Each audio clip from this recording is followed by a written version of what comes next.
Et bonjour à tous pour ce RPG ED All Stars. Aujourd'hui, je suis accompagné par le scénarurgien et ça tombe bien parce qu'on va parler scénario. Alors, comme tu disais, on va parler de sujet de scénario. Et alors, plus précisément, du coup, le sujet, c'est, enfin, qu'on soit bien, qu'on cerne bien et on reste dans un cadre de 10 minutes et ne pas partir en vrille pendant des heures. Le sujet que tu m'as annoncé, c'est le lien entre le scénario, d'une manière globale, et le jeu de rôle aussi d'une manière globale. Tout à fait. Et ce qui est déjà un très vaste sujet en lui-même, quand C'est même. c'est vrai que c'est presque depuis le tout début du jeu de rôle, le jeu de rôle est accompagné de scénario et c'est assez normal parce que le scénario te permet une porte d'entrée dans cet univers qui est quand même un peu intimidant quand on n'y connaît pas du tout, quand on n'en a jamais fait. Et ça permet aux MJ en herbe de découvrir le jeu et de pointer un peu du doigt qu'est-ce qu'on souhaiterait les amener à faire.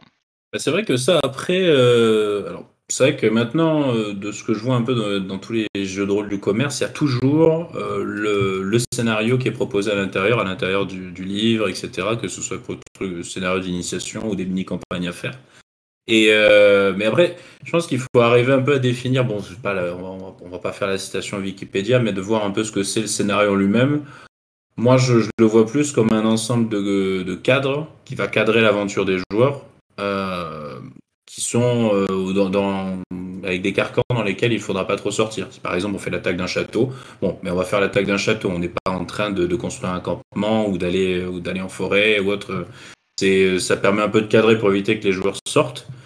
Mais après, est-ce que je me demande des fois, est-ce que c'est le scénario, il n'est pas allé, enfin, des fois, est-ce qu'il n'y a pas un risque permanent qu'on puisse aller un petit peu trop loin et que là, on rentre plus dans le scénario, on sort du scénario, on rentre vraiment dans le script, où tu sais, comme on dit toujours un peu quand on a vraiment des scénarios qui sont en scriptarium comme on dit, enfin je sais plus après, il y a plein d'expressions, mais pour dire du genre en gros, bon bah il y a des actions et tout est en ligne Ouais, c'est tracée, un une peu comme grosse dans, ligne droite, on est sur des ouais, rails et voilà.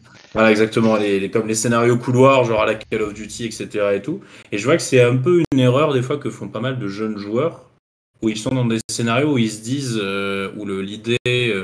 l'idée qui prévaut un petit peu en termes de scénario, c'est de tracer des rails et de faire vraiment tout prévoir, tout prévoir, tout prévoir, parce que sur mon Dieu, ils ont trop peur de l'imprévu, en fait, de l'improvisation. Et l'idée, la réponse à ça qui est commune, mais qui n'est pas forcément la bonne, c'est vraiment de tout cadrer à tout prix, quitte à forcer les joueurs à revenir dans le cadre dès qu'ils commencent à s'en écarter un petit peu. Et c'est un peu dommage parce qu'on sacrifie vraiment une grande force du jeu de rôle qui est de pouvoir faire un peu tout ce qu'on veut, mais en même temps, pas forcément tout ce qu'on veut non plus. Il faut quand même conserver une certaine logique. Mais c'est vrai que bon, c'est un peu dommage des fois de vouloir tout le temps cadrer les joueurs dans quelque chose alors qu'ils sont là pour s'amuser et tenter de nouveaux trucs. Mais il y a un peu cet accord tacite où, avec le MJ où c'est vous faites ce que vous voulez, mais en même temps vous restez un peu en cohérence avec le scénario, avec ce que je vous ai proposé quand même. Et ça, je pense que c'est après, ouais. difficile en tant que joueur.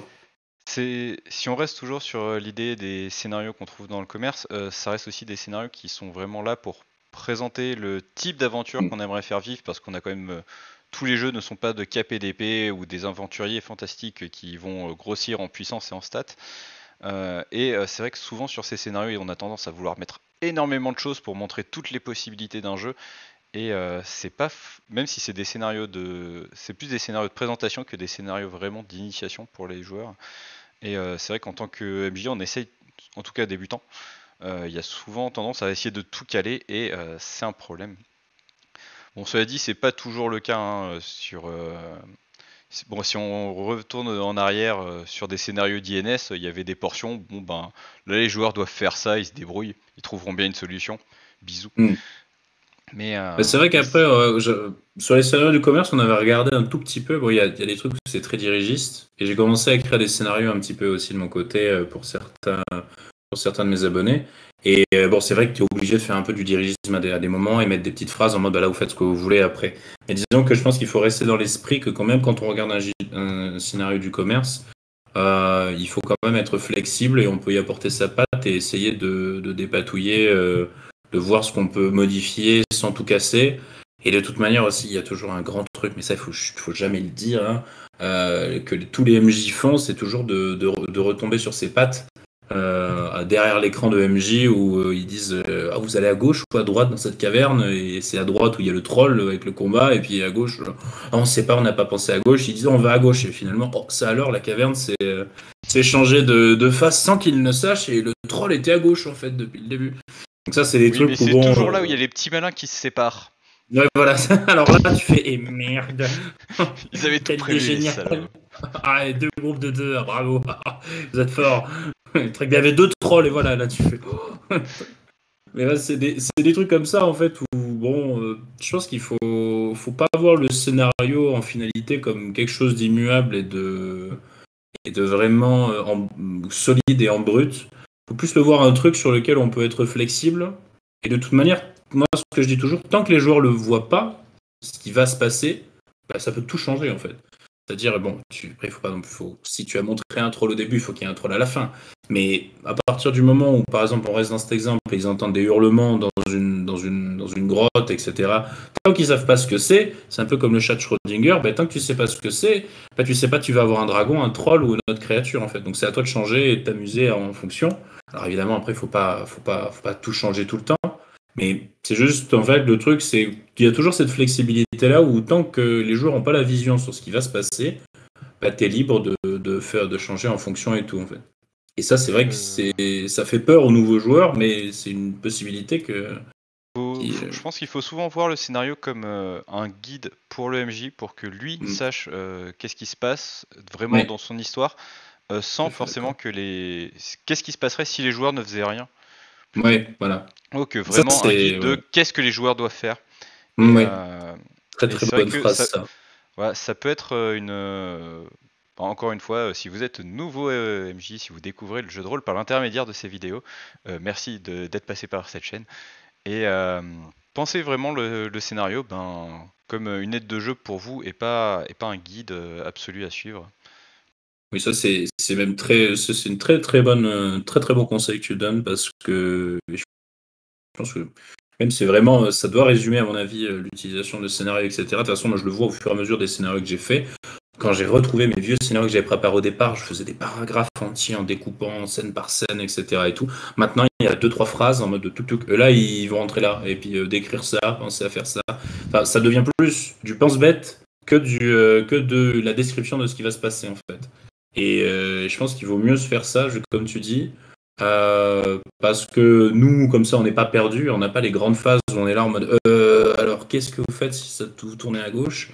Et comme ça, on parvient à garder un certain dynamisme avec les joueurs, sans pour autant risquer de trop les. Parce que bon, il faut quand même un peu les cadrer. Des fois, on sait déjà bien quand on a des joueurs un peu qui se mettent à faire n'importe quoi et qui respectent pas un peu le fameux accord tacite dont on parlait au départ de hey, toi tu. Enfin, le MJ nous raconte une histoire et c'est à nous de rester un peu dedans quand même et de pas trop essayer d'en sortir en tuant des PNJ donneurs de quêtes ou des trucs comme ça.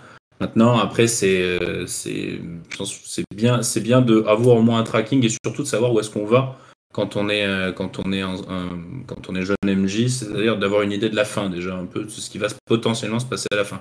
Pas que la fin soit fixée, mais c'est envisager la fin, c'est-à-dire dire bon bah qu'est-ce qui pourrait se passer vaguement, et au moins déjà de commencer à réfléchir à un combat de fin, à un combat de boss, etc. et tout qui pourrait mener. Quitte après à peut-être des fois être profondément surpris. Mais au moins ça peut permettre d'être dans une bonne mécanique de prévision et de pas être en totale improvisation, en roue libre, et d'être catastrophé, de bégayer partout parce qu'on sait pas quoi faire et quoi leur faire jouer, quoi. Et de la même façon, c'est bien de penser à une bonne fin et une mauvaise fin, parce que c'est possible que vos joueurs fassent n'importe quoi et il n'y a pas de raison de les récompenser pour avoir fait les fous pendant tout le scénario.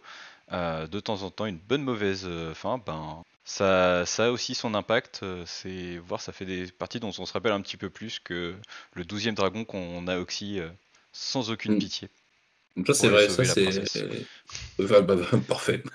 Non mais ça c'est vrai que ça des petites défaites de temps en temps. Enfin, moi j'avais élaboré une théorie comme ça justement où il faut le déroulement narratif d'un jeu de rôle un petit peu, ça doit quand même passer par des stades de réussite et des petits échecs quand même, parce que si les héros réussissent tout le temps, au bout d'un moment ils vont se faire chier parce que tout est trop facile. Et s'ils échouent en permanence, ils vont se faire chier parce que, bah oui, mais bon, je suis pas venu ici pour souffrir, quoi. Donc il faut arriver un peu à essayer de garder doucement ce rythme pour garder l'intérêt des gens. De toute façon, c'est ce que tu vois dans les films et tout, c'est que le héros, il réussit pas tout le temps, il y a des moments où il se gaufre, et il y a des moments après, il se relève pour mieux réussir ensuite, etc. Donc c'est un peu cette même mécanique qu'il faut arriver à donner aux joueurs, sans les frustrer non plus. Après, c'est à voir aussi qu'est-ce que viennent chercher les joueurs aussi en termes de scénario. Ça aussi, ça c'est ce que si vous faites des scénarios ultra fournis avec des rebondissements, etc., alors que les gens sont juste là pour faire du porte-monstre trésor, ça peut être un peu, il peut y avoir discordance un peu sur ce que les joueurs recherchent et ce que les joueurs veulent, quoi. Et bien sûr, c'est bon mot. On va s'arrêter là pour aujourd'hui. Merci à tous ceux qui nous ont suivis et je vous dis à demain.